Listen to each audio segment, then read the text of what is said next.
Il est 8h16 et votre invité ce matin, Bernard Poirette, est le porte-parole du gouvernement, Benjamin Griveaux. Benjamin Griveaux, bonjour. Bonjour. Merci d'être avec nous sur Europe 1. 3 syndicats de police demandent l'instauration de l'état d'urgence. Votre collègue du ministère de l'Intérieur ne ferme pas la porte. Est-ce que c'est une hypothèse envisageable ?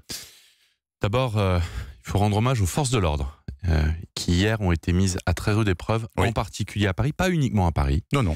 mais en particulier à Paris avec des scènes d'une extrême violence, avec des gens qui étaient venus armés de barres de fer, de marteaux, pour casser, pour piller, pour brûler et pour taper sur les forces de l'ordre.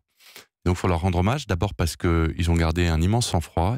Il n'y a pas eu de personnes décédées dans une manifestation qui a d'abord n'avait pas été autorisée et qui s'est au fond de manière assez éruptive déroulée dans beaucoup d'endroits et dans beaucoup de points différents, et on sait la difficulté qu'on a à sécuriser. Il y a eu un blessé grave, mais écrasé par une grille arrachée par les manifestants. Du jardin des Tuileries qui est tombé sur un manifestant.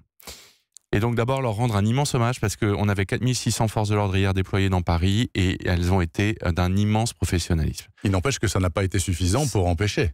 Ça n'a pas été... Qu'est-ce qui va se passer samedi prochain ?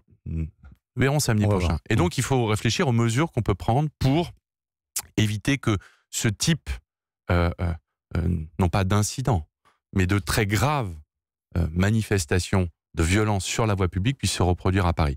Et donc, état Christophe d'urgence ? Castaner a évoqué l'état d'urgence. Il y a une réunion ce matin entre le président de la République, enfin tout à l'heure, le Premier ministre et le ministre de l'Intérieur, afin d'abord de faire le bilan de la journée d'hier et de voir quelles sont les mesures que nous pouvons prendre pour éviter cela. Parce qu'il n'est pas question que chaque week-end, ça devienne un rendez-vous, un rituel de la violence. Il y a hier 1000 à 1500 personnes qui étaient là pour en découdre avec les forces de l'ordre et pour casser et piller, qui n'ont rien à voir, je l'ai dit, avec des gilets jaunes. Mais l'état d'urgence, c'est une option qui sera étudiée. C'est sur la table. Toutes les options doivent être étudiées pour permettre de maintenir l'ordre public et la sécurité publique. Hier, on a vu beaucoup de biens dégradés parce qu'on a fait un choix, et je crois que c'est le seul choix qui est possible quand on est en responsabilité, c'est de préserver les vies humaines et de protéger les personnes avant de protéger les biens matériels.